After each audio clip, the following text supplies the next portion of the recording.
Wine is a way of life that has evolved over millennia to become a $100 billion global industry. Vineyards are passed down from generation to generation, from century to century. Single bottles are sold for tens of thousands of dollars. Merchants' careers are made and lost in picking next year's top vintages. Consumers spend a lifetime learning the intricacies of enology to better appreciate their next glass. Growers thoughtfully hand-pick each grape at their individual moment of perfection. Collectors store bottles for decades waiting for that very special occasion. But above all else, wine is about romance. It's about prestige. It's about refined knowledge. It's about making an occasion special. It is poetry in a bottle. In this visual case study, we'll explore the strategic landscape of the U.S. wine industry, its history, its competitive forces, and its key players as we follow one winery's attempt to enter the American wine market. Winemaking remained largely the same until we reach 18th century France, wrapped in the throes of the Enlightenment. At the heart of the Enlightenment's embrace for scientific rationalism, French winemakers developed new techniques to boost their wine's complexity, flavor profile, and varietal character.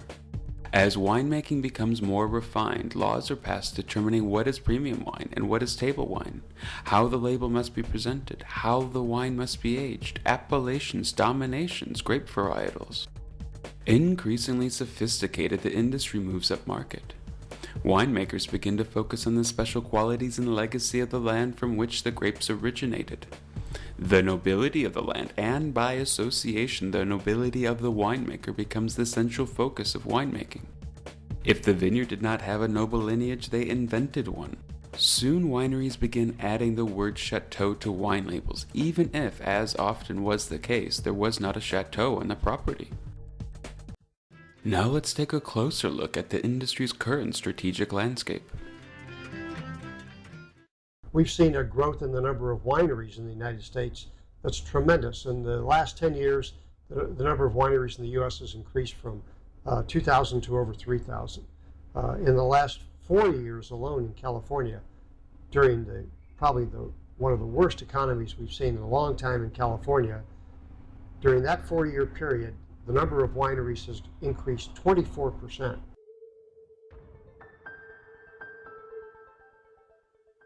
In the late 1990s, in anticipation of soaring demand during the dot-com boom, California wine growers began planting new vines with abandon. The production of Chardonnay and Cabernet Sauvignon grapes doubled, and Merlot tripled within the decade, making America the fourth largest wine producer in the world. But while America was the fourth largest producer, it remained stuck at 34th place in world per capita wine consumption.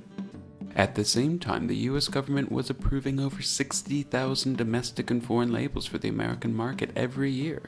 Consumers faced a choice of hundreds of different grape varietals and thousands of geographical appellations, and tens of thousands of brands.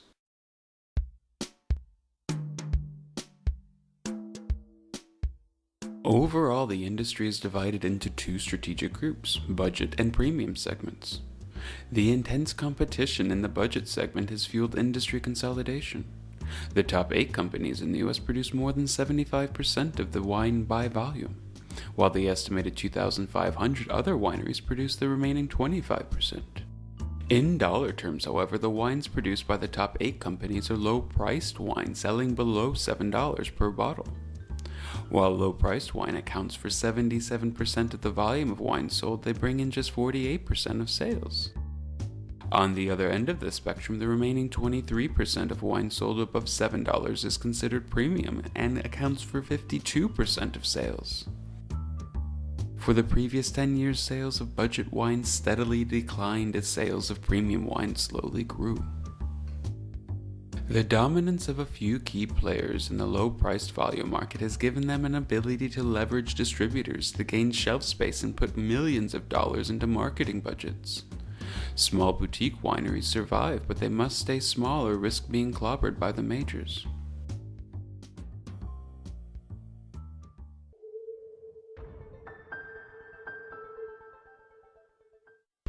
Now, the distribution model is really driven by volume and scale, because the distribution is a capital-intensive, labor-intensive system. And as such, the people who own that system want to take advantage of scale, economies of scale. In the late 1990s, as the wine market consolidated, there was a simultaneous consolidation of retailers and distributors across the United States. The number of distributors have fallen from nearly 5,000 in the 1950s to approximately 250 by 2000. On average, there are only 2 major distributors per state. At the same time, there is also enormous retail consolidation, with the top 10 supermarkets controlling 55% of the U.S. market in 2000. As the bargaining power of distributors rose exponentially against the plethora of winemakers, a juggernaut emerged. While most wine producers focused on low-volume, high-priced wines to gain the maximum rent from their investment, the distribution system increasingly focused on high-volume, low-priced products to maximize their economies of scale.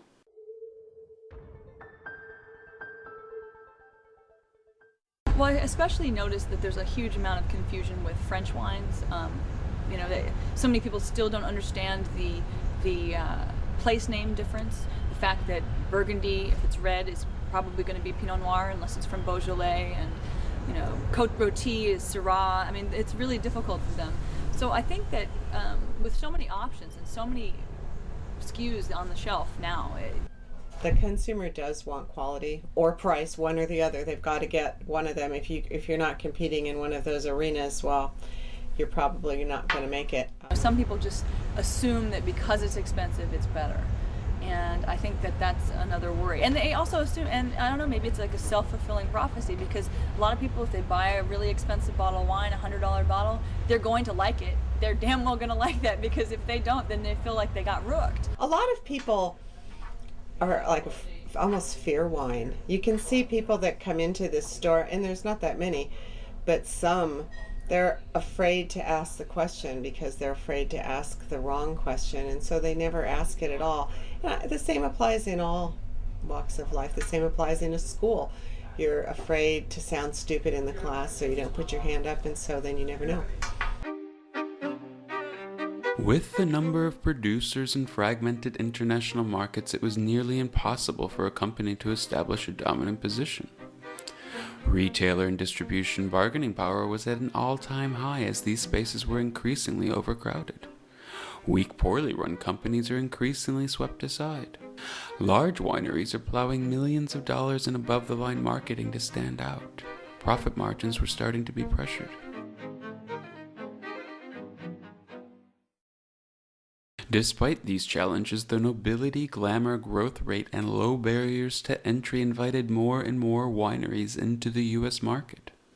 Wine is now made in every state of the Union, including Alaska. Foreign winemakers are also increasingly penetrating the U.S. market, looking for new demand outside of their shrinking domestic markets. By 1999, imports accounted for 20% of all wine sales in the U.S. So that brings us up to date with the U.S. wine industry. Now ask, how attractive is this industry?